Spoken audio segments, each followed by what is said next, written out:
مشاهدينا الكرام، السلام عليكم ورحمة الله تعالى وبركاته. نشرة الأخبار من الفضائية الإريترية، وفيها: حاكم إقليم جنوب البحر الأحمر يبحث برامج التنمية. وضع جيد للمزروعات في قلوج.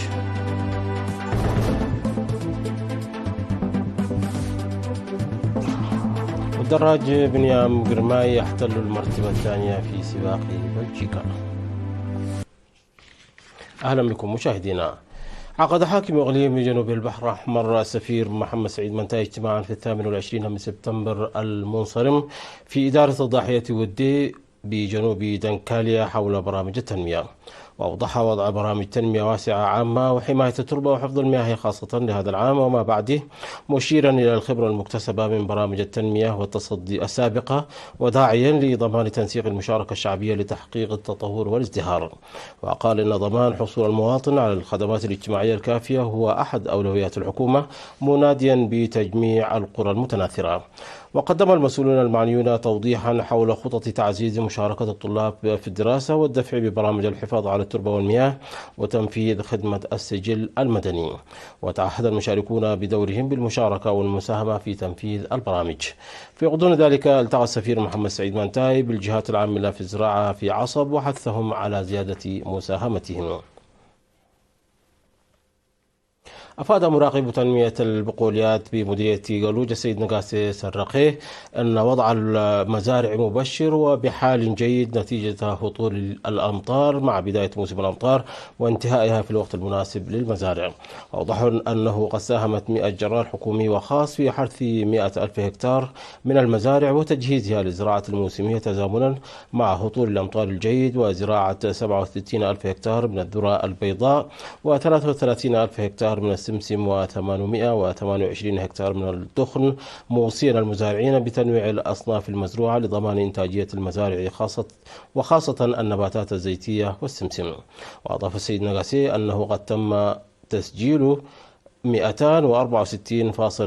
ملم من الأمطار في غضون 29 يوما في نقطة تسجيل قلوج، و255.4 ملم في 14 يوما بتبلدية، و272 ملم في 17 يوما بقرقف، و548.4 ملم في 26 يوما بأم حجر، و388.4% ملم في 19 يوما بقرست، بالإضافة إلى 416 ملم في 20 يوما بنقطة تسجيل نسبة هطول الأمطار بأكلالات.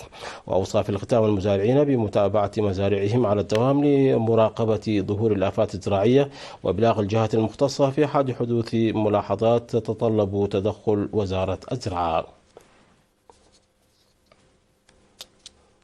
عقدت إدارة الإقليم الأوسط ورشة عمل حول تحسين وتعزيز المؤسسات والعمل المؤسسي. أوضح المدير التنفيذي بالإقليم السيد زرئيت ولد برهان أن البرنامج يعد استمرارا للجهود المبذولة لضمان كفاءة وسرعة الخدمات المقدمة. وقال المدير العام لقسم الإدارة والمالية السيد تكي قلتا أن الإدارة ظلت تعمل لتحسين العمل المؤسسي وتنمية القدرات البشرية وتنشط منذ مايو 2022 حول ذلك مع مركز الكفاءة المؤسسية. وذكر بأن البرامج التدريبية والبحثية في مجال إدارة الوثائق والسجلات التي تم تنظيمها بالتعاون مع مركز البحوث والتوسيع في الجبهة الشعبية للديمقراطية والعدالة منذ العام الماضي تسير بشكل جيد. وأوضح رئيس اللجنة المقامة في شهر يوليو 2023 على مستوى الإقليم لمتابعة كل جوانب الكفاءة المؤسسية والمدير العام لقسم الإحصاء ونظم المعلومات الجغرافية السيد تدروس تخلي بأن اللجنة تقوم بتسيير أنشطتها بكفاءة. وقدم عضو مركز الكفاءة المؤسسية الإريترية سيد يوناس قبرهيوت محاضرة حول مبادئ الأخلاق والانضباط. وأشار حاكم الإقليم الأوسط السيد فساء هيلي إلى أهمية ورشة العمل داعيا لطباعة التقرير المقدم ونشره على مستوى الوحدات. نظم قسم الثقافة والرياضة والاتحاد الوطني للشباب والطلبة في الإقليم الجنوبي برنامج أورا للفنون في مدينة مندفرة، والذي حوى مسابقات ثقافية وفنية. وقال منسق البرنامج السيد قرماي قبرو أن المسابقات التي استمرت من 24 إلى 26 من سبتمبر المنصرم شملت الغناء والرقص والشعر بمشاركة 207 متسابق من مختلف أنحاء الإقليم. وأوضح المدير العام لقسم الثقافة والرياضة السيد أبراهام يوهانس أن برنامج جوائز أورا يهدف إلى تمهيد الطريق للفنانين الجدد وتعزيز النهضة الثقافية. من جانبه شدد مفوض الثقافة والرياضة السفير زمد تخلي إلى أهمية العمل حتى المستويات الدنيا للتعرف وتنشئة الفنانين الجدد والمواهب، داعيا لتنظيم مثل هذه المسابقات الفنية الثقافية على مستوى المديريات وإدارات الضواحي. وأوضح حاكم الإقليم الجنوبي سيد هبتاب تسفاتيون في ختام البرنامج أن إدارة الإقليم ستعمل بجد لتطوير البرامج الثقافية والفنية باعتبارها جزء من تمتين الهوية الوطنية. وتم في الختام توزيع الجوائز المالية على الفائزين في مسابقات الأغنية والشعر، وقد حازت مديرية مندفرة على المرتبة الأولى في مسابقات الرقص، وفازت مديرية عدي قيح في مجمل المسابقات. وبرنامج أورا للفنون هو برنامج إقليمي تم إطلاقه في عام 2019. أحيا الإقليم الجنوبي اليوم العالمي للسياحة بفعاليات نظمت في مدينة عد قيح. وقال ممثل قسم السياحة في الإقليم السيد يوهانس أسكوتوم أن الهدف من إحياء المناسبة هو ترسيخ فهم جيد في قطاع السياحة والعمل المنسق لتطوير السياحة. واستعرض رئيس جمعية المرافق الخدمية السياحية في مديرية عد قيح السيد هبت جبرائيل أسفها استعرض الموارد السياحية الموجودة في المديرية، مؤكدا الدور الكبير للمرافق الخدمية في التثقيف وتطوير السياحة الداخلية. من جانبه أوصى مدير مديرية عد قيح السيد هبتاي تسفازقي المرافق الخدمية بحسن الضيافة وتنظيم التدريب لتحسين الخدمات. وقدمت في المناسبة عرض للفيديو عن المواقع التاريخية في الإقليم الجنوبي.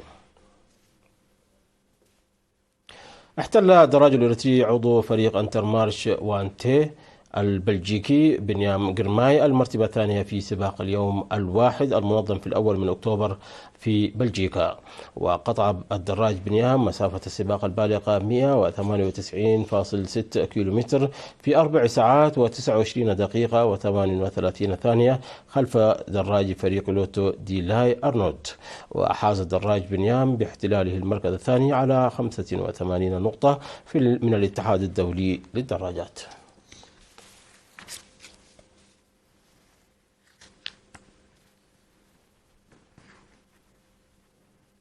مشاهدينا، انتهت النشرة. شكرا على حسن المتابعة. تحية لكم أينما كنتم. إلى اللقاء. حاكم الإقليم إقليم جنوب البحر الأحمر يبحث برامج التنمية. وضع جيد للمزروعات في قلوج.